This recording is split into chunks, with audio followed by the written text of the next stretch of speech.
Bill Gray, thank you very much for doing this. We appreciate your taking the time.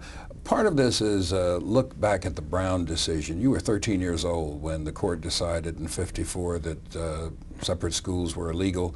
Do you remember any discussion in your household, in your family about that? Oh, absolutely. I mean, you got to remember, I came out of a family of educators. My father had been president of 2 black colleges.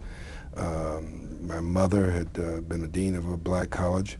Her mother had been a school teacher in Louisiana, and her father had been a professor at a black college. So, I mean, when that decision was rendered, I mean, there was much discussion in our home for weeks about the importance of it and the implications.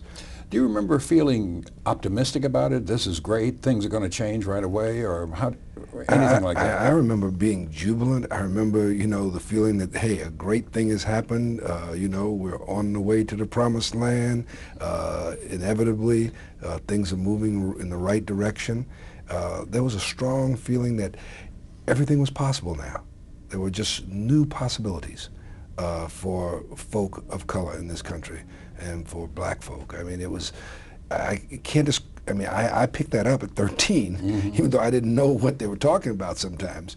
But the feeling definitely in Philadelphia was that, hey, there are new possibilities, the horizon is unlimited, the promised land is just around the corner.